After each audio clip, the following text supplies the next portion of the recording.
Please don't forget subscribe to the channel and hit the bell to get notified of new daily videos.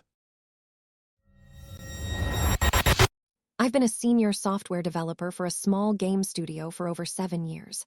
My work involves intricate problem solving, deep dives into code architecture, and often, periods of intense focus punctuated by what might look like staring into space, while I mentally debug or strategize. My output has always been consistently high, and I pride myself on efficiency. Then came Rodney Vogt, our new head of project efficiency. Rodney was brought in from a more traditional corporate background, completely alien to the creative and often nonlinear process of game development. Within weeks, he rolled out his flagship initiative, the Mandatory Time Allocation and Task Breakdown Report, or MTATR.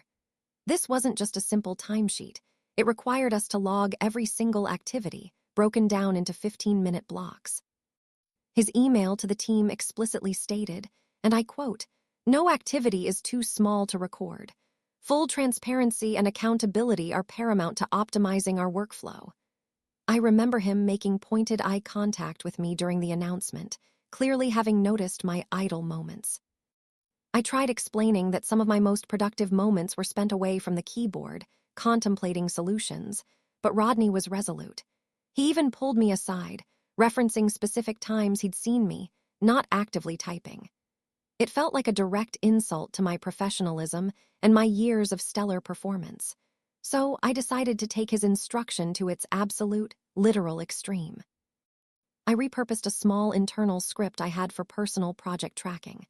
Now, every 5 minutes, a discrete pop-up would appear, prompting me to log my current activity. And I logged everything. My daily reports became epics. Instead of working on physics engine, Rodney started receiving entries like 08000802, initiated IDE, reviewed previous day's commits. 08020804, considered optimal algorithm for player characters jump physics, evaluated 2 distinct approaches. 08040806, researched Unity fixed update versus update implications for rigid bodies. 08060807, adjusted monitor height, felt minor neck strain. 08070808, hydrated with water, contemplated caffeine strategy. 08080810, refactored player movement. CS line 127, improved readability. 08100812, internally debated merits of using getComponent v's cached reference for performance. 08120814, verified compiler output, no new warnings. 08140815, stretched fingers, wrist rotation exercise. The reports I submitted were easily 10 to 15 pages long per day. My colleague, Paige Ritter, who sat nearby, would occasionally give me a knowing smirk as she saw me diligently typing out, considered optimal shader for water effect, followed by briefly gazed out window for inspiration. Rodney initially seemed oblivious, probably expecting concise summaries. But then the questions started.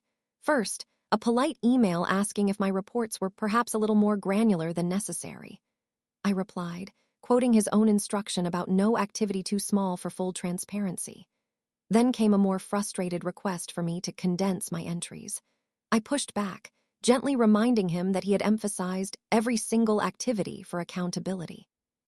The deluge of detail continued, day after day. My productivity, of course, hadn't actually changed. I was just spending 5 minutes here and there to log the minutiae.